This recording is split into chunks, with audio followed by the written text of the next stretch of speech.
Bismillahirrahmanirrahim. Assalamualaikum warahmatullahi wabarakatuh.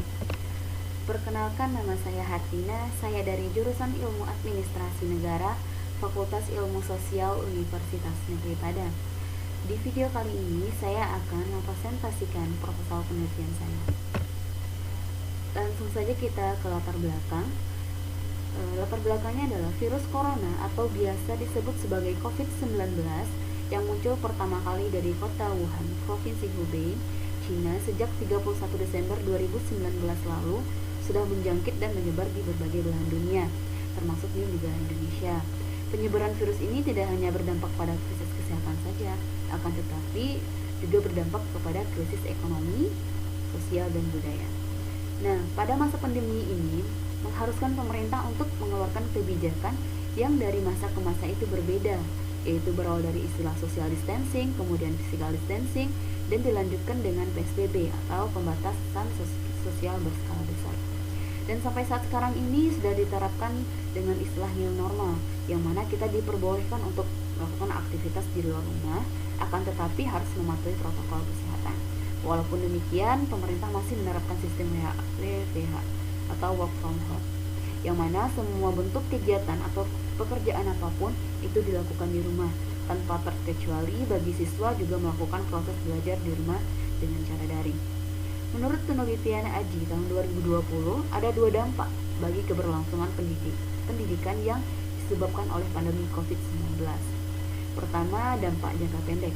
Pelaksanaan pengajaran berlangsung dengan cara online, yang mana proses ini berjalan pada skala yang belum pernah terukur dan teruji, sebab belum pernah terjadi sebelumnya.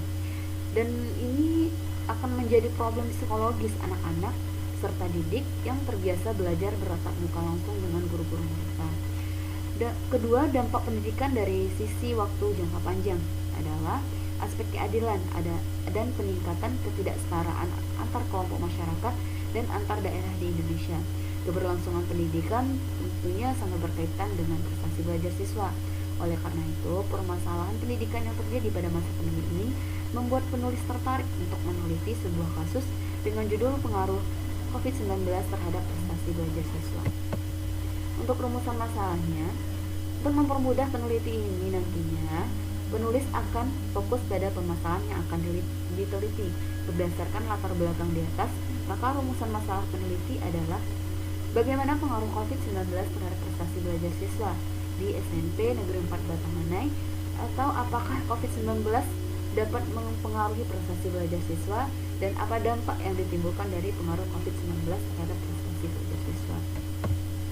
Untuk tujuan penelitiannya yaitu untuk mengetahui apakah COVID-19 ini dapat mempengaruhi prestasi belajar siswa atau tidak, dan dampak apa yang ditimbulkan dari COVID-19 terhadap prestasi belajar siswa di SMP Negeri 4 Batanganai. Untuk manfaat penelitian secara teoritis, yaitu agar dapat mengembangkan ilmu pengetahuan secara teoritis yang saya terima selama kuliah dan menghubungkannya dengan data yang saya peroleh dari lapangan. Yang kedua adalah agar penelitian ini dapat menjelaskan mengenai bagaimana dampak yang akan ditimbulkan dari wabah pandemi COVID-19 ini, khususnya dalam bidang pendidikan. Secara praktis, penelitian ini juga diharapkan bermanfaat bagi para pembaca, khususnya bagi masyarakat, bagi pemerintah, bagi penelitian lanjutan, bagi penulis. Nah, untuk kerangka pemikirannya sendiri itu sudah terpapar di layar, yaitu pengaruh COVID-19 terhadap prestasi belajar siswa di SMP Negeri Batanganai. Itu dampak yang ditimbulkan selama pandemik terhadap prestasi belajar siswa dan prestasi belajar siswa selama pandemi COVID-19, dan solusi untuk menyelesaikan masalah yang timbul akibat pandemi COVID-19. Selanjutnya adalah tinjauan pustaka. Prestasi adalah hasil dari suatu kegiatan yang telah dilakukan, diciptakan baik secara individu maupun secara kelompok. Dalam buku Jamarah tahun 1194 halaman 19. Belajar ialah suatu proses usaha yang dilakukan seseorang untuk memperoleh suatu perubahan tingkah laku yang baru secara keseluruhan sebagai hasil pengalamannya sendiri dalam interaksi dengan lingkungannya. Terdapat dalam buku Slaneto tahun 2010. Menurut Muhyiddin Syah, prestasi belajar diartikan sebagai tingkat keberhasilan siswa mencapai tujuan yang telah ditetapkan dalam sebuah program pengajaran.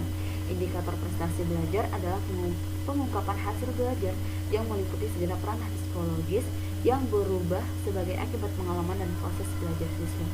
Ranah yang dimaksud antara lain ranah cipta, ranah karsa, ranah rasa dan karsa. Menurut Bloom dan kawan-kawan yang dikutip oleh Omar Hamalik, mengkategorikan prestasi belajar ke dalam 3 ranah, yaitu ranah kognitif, ranah afektif, ranah psikomotorik. Dan untuk faktor-faktor yang mempengaruhi prestasi belajar siswa, menurut Selama itu ada faktor internal, meliputi faktor fisiologi, kecerdasan, intelijensi, bakat, minat, perhatian, motivasi siswa, sikap siswa. Dan untuk faktor eksternal, faktor keluarga, lingkungan sekolah, lingkungan masyarakat. Untuk hipotesis, yaitu untuk hipotesis nihil, tidak ada pengaruh yang signifikan yang ditimbulkan oleh pandemi COVID-19 terhadap prestasi belajar siswa di SMP Negeri 4 Batanganai. Untuk hipotesis 1, terdapat pengaruh positif yang ditimbulkan oleh pandemi COVID-19 terhadap prestasi belajar siswa di SMP Negeri 4 Batanganai. Untuk hipotesis 2, terdapat pengaruh negatif yang ditimbulkan oleh pandemi COVID-19 terhadap prestasi belajar siswa di SMP Negeri 4 Batanganai. Untuk metode penelitiannya yaitu jenis penelitian yang digunakan dalam penelitian ini adalah deskriptif dengan pendekatan kuantitatif, di mana penelitian ini bermaksud untuk membuat deskripsi, gambaran atau lukisan secara sistematis, faktual dan akurat mengenai fakta-fakta, sifat, serta hubungan antar fenomena yang diselidiki. Tujuan penelitian ini adalah peneliti ingin menjelaskan, memaparkan secara objektif mengenai pengaruh COVID-19 terhadap prestasi belajar di SMP Negeri 4 Batanganai. Untuk lokasi penelitiannya adalah penelitian dilakukan di SMP Negeri 4 Batanganai di kelas 89. Untuk populasi atau sampel dan penelitian ini adalah seluruh siswa kelas 89 SMP Negeri 4 Batanganai dengan jumlah siswa 39 orang. Teknik pengumpulan data yaitu dengan cara kuesioner, dan penelitian ini menggunakan modal skala Likert yang terdiri atas beberapa item dengan 4 alternatif jawaban, yaitu selalu, sering, jarang, tidak pernah, dengan beberapa pernyataan tentang proses pembelajaran selama masa pandemi COVID-19 ini. Nah, selanjutnya yaitu teknis analisis data. Metode analisis data yang digunakan dalam penelitian ini adalah statistik deskriptif dan disajikan dalam bentuk skor maksimum, minimum, serta modus dalam sebuah data yang bertujuan untuk menggambarkan kondisi variabel penelitian. Nah, untuk uji validitas dan reliabilitas itu digunakan untuk membuktikan sejauh mana ketepatan dan kecermatan alat ukur dalam melakukan fungsi ukurnya. Untuk uji reliabilitas digunakan untuk membuktikan sejauh mana hasil suatu pengukuran dapat dipercaya. Selanjutnya yaitu daftar pustaka. Ada beberapa daftar pustaka yang terpapar di layar, dan mungkin sekian video dari saya. Terima kasih. Assalamualaikum warahmatullahi wabarakatuh.